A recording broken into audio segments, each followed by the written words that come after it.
Bonjour à tous. La paracha de Pekoudé commence avec le verset suivant. Ele Pekoudé ha-Mishkan, Mishkan ha-Edut, Asher Pukad al-Pi Moshe, Avodat al-Vi'im be'ad Itamar, ben Aaron ha-Kohen. Ceux-là sont les comptes du tabernacle, du temple portatif qui accompagnait les bénis Israël dans le désert. Tabernacle de témoignage, qui ont été comptés sur ordre de Moshe, le service des Lévis, par l'intermédiaire d'Itamar, fils de Aaron à Cohen.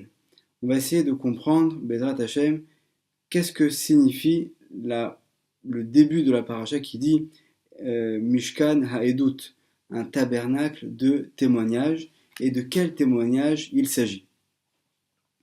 Si on prend donc le Midrash Rabbah dans le chapitre 51, la paracha numéro 4, on pose justement cette question. Mahu Ha'edut, de quel témoignage s'agit-il? Donc le Midrash poursuit et nous dit Amar Rabbi Shimon be Rabbi Ishmael, Edut hu lechol bae olam sheyesh selicha le Israël. Donc ce tabernacle est un témoignage pour le monde entier afin de montrer que le peuple d'Israël a été pardonné. Alors de quoi il s'agit? Si on poursuit donc un petit peu plus loin la lecture du Midrash, Akadosh Baruch Hu chibev et Israël. Donc Akadosh Baruch Hu a aimé, a adoré le peuple d'Israël. Veheviam lifnei Har Sinai. Il les a amenés devant le mont Sinaï. Venatan naem et à Torah. Il leur a donné la Torah. Ukraan melachim.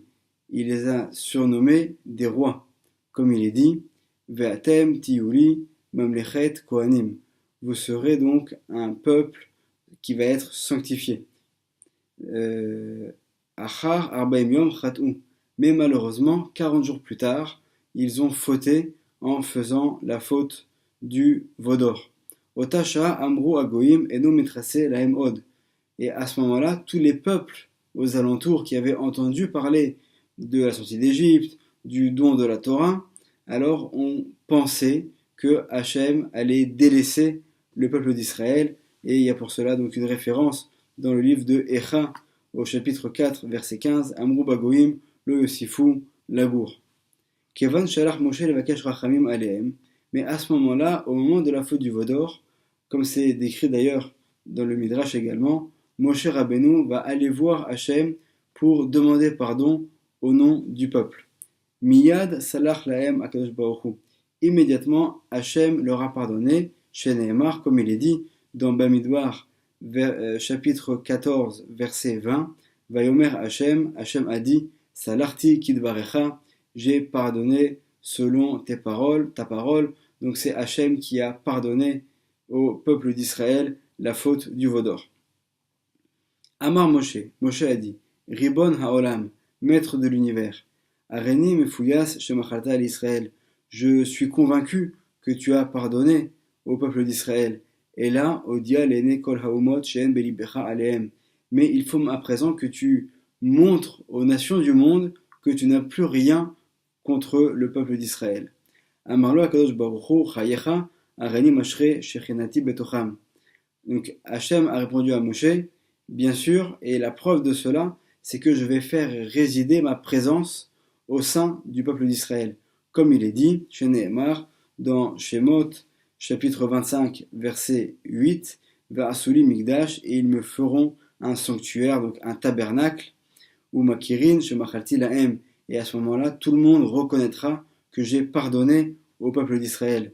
L'écart, Nehemar, Mishkan Haedut, c'est pour cela qu'il est dit un tabernacle de témoignage. Donc c'est ce qui est dit dans notre paracha, dans le premier verset de la paracha. Chez Edut Hil et Israël, car c'est un témoignage pour Israël, chez Machal Lahem Akadosh Baruch Hu, que Hachem leur a pardonné. Donc on a vu dans ce Midrash que la construction du Mishkan sert de témoignage, comme le dit notre paracha, Mishkan Haedut, pour montrer aux nations du monde que le peuple d'Israël a été pardonné de la faute du Vaudor. Mais le Ben Ishraï, dans son livre Aderet Eliyahu, va nous dire que finalement les nations peuvent malgré tout apporter un argument en disant que c'est les Béné Israël de leur plein gré qui ont construit le Mishkan et que ce n'était pas la volonté d'Hachem qu'il soit construit. Et la réponse qu'apporte le Ben Ishraï est de dire que même au cours de la construction du Mishkan, il y a eu de très nombreux miracles qui montrent que ce n'est pas seulement un édifice construit par des hommes, mais que véritablement il y avait une volonté divine que soit construit ce Mishkan. Et le Ben Ishraï va rapporter les paroles du Rav Moshe Alshir qui nous dit qu'il y a eu un miracle extraordinaire. Tous les Béné Israël ont apporté des cadeaux qu'ils ont fait don pour la construction du Mishkan. Il y avait des matériaux qui étaient très chers, comme de l'or, de l'argent, des tissus de très grande qualité. Et au moment où tous ces cadeaux ont été apportés, les personnes qui étaient en charge de la construction du Mishkan ont pesé tous ces différents matériaux pour savoir quelle quantité ils avaient de chaque matériau.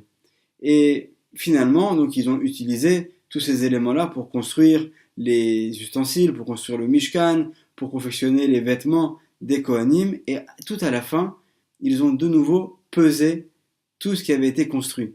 Et ils ont pu voir que le poids était exactement identique. C'est-à-dire qu'il n'y a eu aucune perte au cours de la construction. Or, on sait que n'importe quel artisan ou n'importe quel couturier, lorsqu'il va prendre des matériaux qui sont bruts pour ensuite en faire un ustensile, forcément, il a des pertes.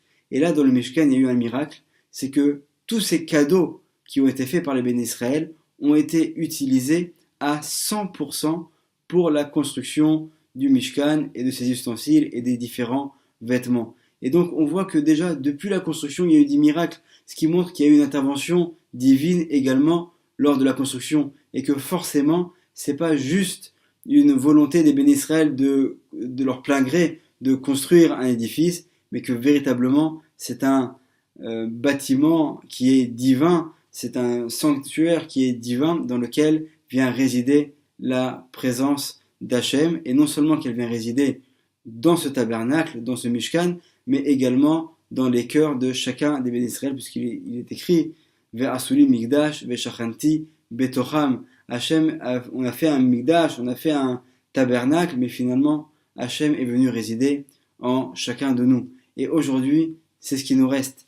On n'a plus de temple, mais chacun d'entre nous peut arriver, grâce à ses bonnes actions, grâce à l'accomplissement des mitzvot et à l'étude de la Torah, à faire résider Hachem en nous. Et Bezrat Hachem, qu'on puisse toujours arriver à avoir des miracles extraordinaires, qu'on puisse, Bezrat Hachem, bientôt avoir la Géoula chez Lema et voir le troisième Beth Amikdash reconstruit, Bimera, Beyamenu, Uberachamim, Amen, Shabbat Shalom.